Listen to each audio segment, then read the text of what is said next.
Right. Is that our new? This is our new Do sound. I need some powder on my The face? guy just told me about it there. You sure? No, ask women. Do you know, do I need some powder on my face? And powder? Is it ask the man? No, you're not looking shiny. I didn't ask how I look, I asked what powder. See, these men, they don't hear what we say. But I thought the powder was to take the shine away, They right? don't hear what we say, they don't listen to us. Right. Yes. Look, you look fine, honestly. Thank you very much. Yeah. I walk all the way from the station. Have you got a phone on What?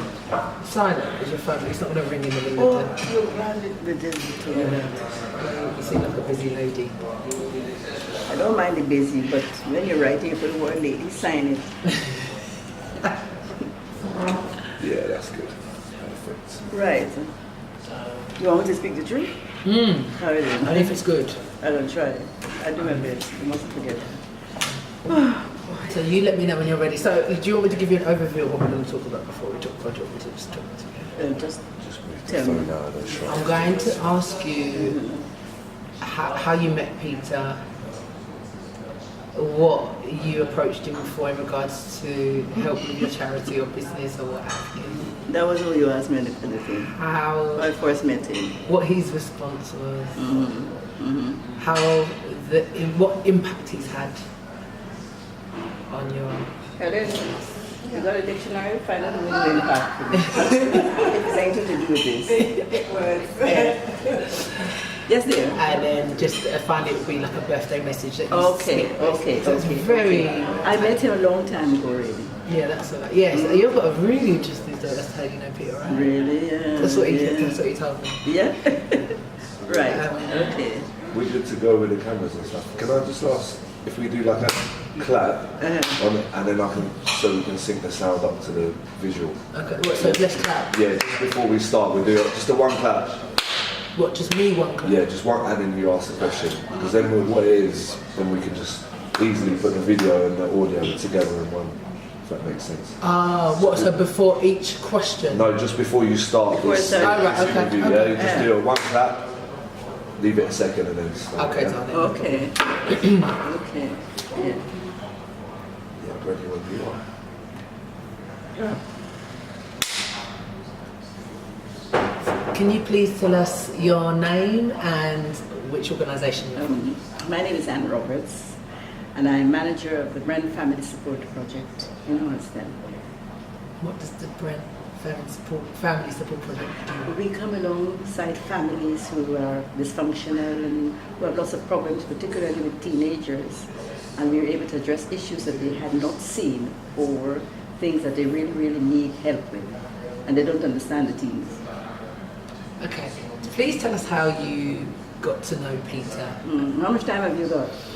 We have as much time as you need. No, I met Peter a long time ago when he was 11 years old. I got to know his mother and I got involved with the family. And the only thing I saw about Peter when I went to his house to talk with his mom concerning issues within the borough of Brent, in Harrison where he lived, I could only see the back of this young man's head. And he was just walking from one room to the next. And he was the person I went to talk about how I could help in that family. Wow. Yes, yes. He was 11 years old. Yeah, 10, 11, yes. What kind of problems was he giving It his was mom? to do with social problems, behavioral problems, and that sort of thing, authority and so on. But you get to a certain age and then hormones kick in and all sorts of things are going on at school and so on, and you're right in the atmosphere, in the surroundings, the environment where children are naughty. I didn't say he was naughty, he's getting naughty. Yeah. Quite interesting. And then I hadn't seen him for years. How many years? It's about 39 years. And one day I went to a church. The pastor called a name, and she said something about Peter Murray, and I thought, that name rings a bell. So afterwards, I approached her and I said, I heard you call the name of a young man. Who is he? And she showed me this young man and said, would you give me permission to talk with him? Oh, yes, certainly. So I went and I asked him his name. He said, yes, he is. I said, is your mother X, Y, Z? Yes. I said, did you live at He said, yes. He said, and he looked at me and said, do you know me? I said, I know you, about you, a lot. I said, talk to me. So we were talking, and then he realized that, yes, I do know him. He said, I was a little naughty. No, he said it. And after we decided to meet, we arranged to meet, and he came to the project that I run. We had a good talk, and he was talking to me about what his advancement in life had been, how he progressed and so on. His mother had died. And what impressed me about him was that he got help within that community. I suppose that would be the next question. And he said he wanted to do something to help other people and give back into the community. And I thought that was so lovely. We don't usually find that. People say thank you and they're off. And many times you don't see them again. But not this young man. Not this young man. And I was really impressed. Fantastic. Please do not take any notes of my silences, because we're only going to use what you're saying and not the due interview. So I'm listening, but maybe we respond.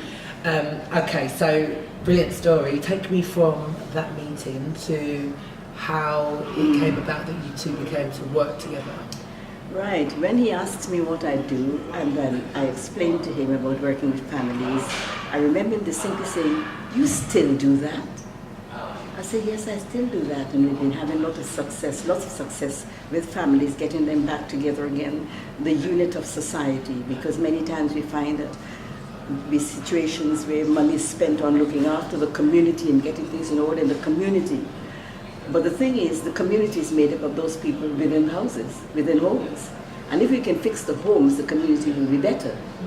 So we started there, the root really, in the homes. And he asked me, so I said, yes, that's what I'm saying. He said, you still do that? Yes, I still do that, and we have lots of success. And he said, well, how are you financed? I said, don't even go there. And then he started to talk about, so I said, why did you ask that? He said, well, it would be interesting to find out. He didn't come forward and say he would like to. He said, but what he did say was, I'd like to give back something to the community because it has helped me, to the organization, because it's helped me. I said, that would be fine. We don't usually get those promises. And afterwards I explained, and he said, you know what, I do a charity. Because we were not funded at that time. It actually phased out. We're not really fully funded. I was paid at one time, and since 1999 I haven't had a salary. So I'm working voluntarily. We work with volunteers, very committed people who care about other people. And when he realized really what the organization was really doing, letting people understand every individual is important and you are needed. You can make an impact in the community. You can change your community for the better. And then all that sort of thing came up, and he said, look here, is there anywhere I can help? And I nearly really jumped to the roof.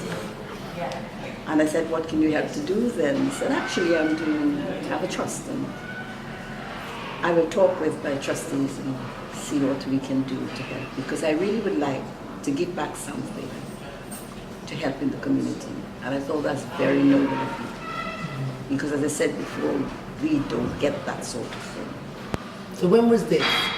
This was 3 years ago. And then we started receiving funding last year. I suppose having talked about the other trustees and so on.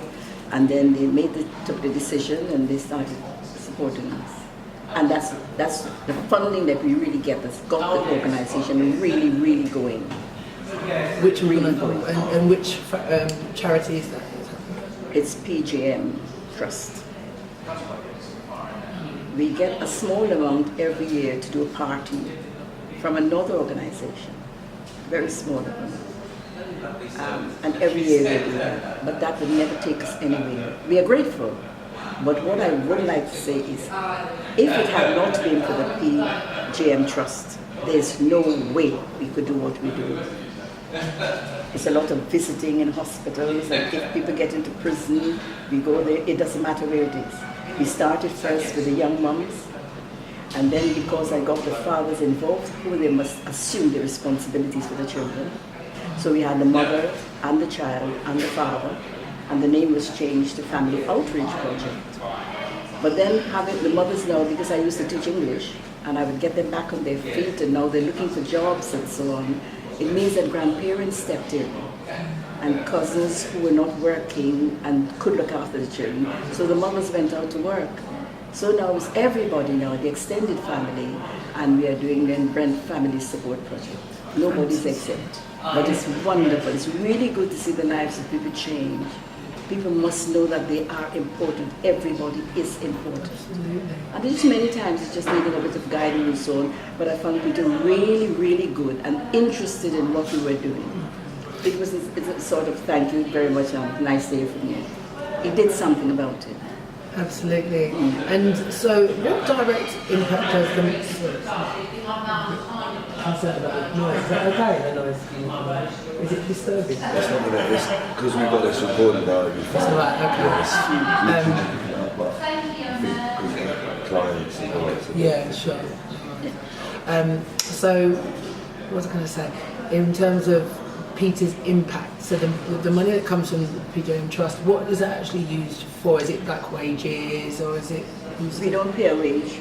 We give something to the people who come for as volunteers, because they have to travel to get there, and they have to have a meal. So we give a meal allowance as well. Yes, travel and meal allowance. They're not paid. Many of them are, at the moment we've got 4, and they're either income support, whatever they call it now, whatever. But they really need help. They've got skills, can't get jobs. Job seekers allowance, some of them are on, and we have a change every so often. But the job is very, people are not open to it. If I have a file on you, you can read your file. Nobody else can. I'm the only person in the organization who knows about everybody. And even though I am counseling with you, we do a lot of counseling as well. Particularly with men who abscond, because lots of them absent fathers don't understand their responsibilities. And relationships within the home. If mother is left to be mother and father, she's got a lot of work to do. And the youngsters, the male, get to a point where I don't want a woman to be telling me anything. When I go to school to my mother, I teach you as a female. So we have to, many times I have to bring in counselors. There's one particular person I use, very level-headed young man, and he's able to counsel. I will counsel men within the family context. A man on his own, I will not do it. It's inappropriate. So we have that male counsel who comes in to counsel with men, and with men issues and so on, and they can understand one another. And finally, we can get them together back, in the family, and understand that you are important. Because sometimes the women kick the men out. Yeah. We do traveling as well. If we have a party, social evening, because some of the moms would have children. They don't know anything about socializing. They go to school, but they can't afford to buy a present because of the mother's money that she has. And it's the same thing she buys every week. You can't go above that because you run out of money, and it causes problems at home. So they socialize there, the little ones. But the older ones as well, because we're trying to get the generations together so that they're not separate. When you say things to me, as a young person, you might say something to me, an older person, I don't understand you, because you have a different language. But it's to get the two to understand what is being said. And it's very, very difficult, I find, for the young people. So we have social evenings and we have outings as well. We have to pay for the coach and so on. But they can bring packed lunch. Now, so the people are not embarrassed. I might be a mom and I can't afford a packed lunch for a day for 3 children. So the project will come in and help now with meals. It could be very demoralizing, and I'm no good and that sort of stuff. Another thing is we have to do traveling, as I said, as we do visits, and it costs travel. So travel money comes out of that as well. We do things like clothing. Sometimes people bring things to the organization. I might have something that is good, but I don't need it anymore. Not a matter what, I don't need it anymore. It's in good condition and somebody else can use it. It's caring for one another as well. Yeah. I have to buy meals as well. Who can't afford to really. It's amazing that we take things for granted. Absolutely. How many people come through your organisation? At the moment on record, we have 25. Yeah. And I'm not saying 25 people, 25 families. I've just written my report for March, which I'm to submit. I want to send Peter a copy of it. I've written it for the board of directors. Very intense work, but very rewarding. Very rewarding. We have now updated our advertising leaflets, and that costs us as well. Whenever we upgrade, we have to pay for it, of course. We get reprints depending on what else extra. We did IT as well. At the moment, we can't do IT because we haven't got we had to get rid of those computers. So we're not doing IT now. But I teach English. I do English because a lot of English is second language and that sort of, But most of the money really goes with traveling to visit, and that's costly. Traveling is costly. Yes, it's costly. Sometimes I pay somebody to look after clothing for people. We're washing and so on are concerned. A lone mother, she can't afford to. She's in hospital. What happens with her linen? Who cares for her? We don't ever give money for housing because that's not our remit. There's a council and we support them with that sort of thing, getting in touch with councillors and so on, and speaking on their behalf. Amazing. It's beautiful. Yes, It's lovely. Really enjoy it. So getting back to sort of Peter as a person, Oh, please. I wanted to get from your perspective, like how you would describe his character, because I suppose knowing him from when he was young and knowing a particular person, and then the person he is today, Yeah. how would you describe him as a person? Exemplary.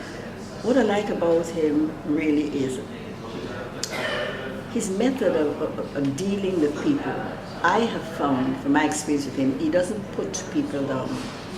Some people have to make themselves big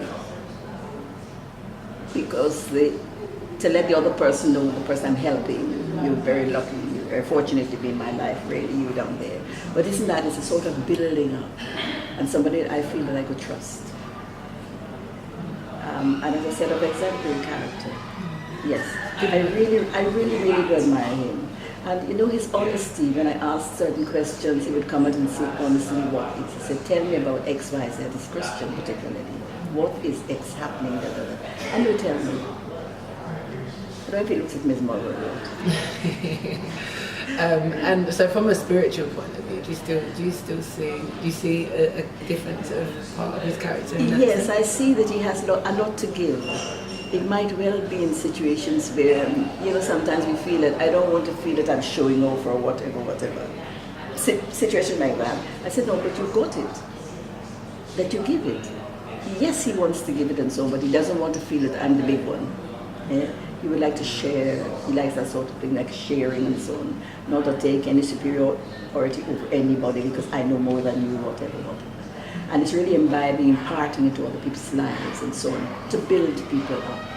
I find it very interesting. Yeah. Lovely. And just finally, could you speak into the camera and the camera is Peter, and give him your birthday message? Oh, Peter, what should I tell you? You're a godsend. You're a blessed man, and we really, really admire you. I think I want to say something in the sense, if I had my way, on your happy day, all the birds would sing for you. All the bells would ring for you. All the flowers would bloom for you. And all the sunbeams come to you if I had my way. God bless you.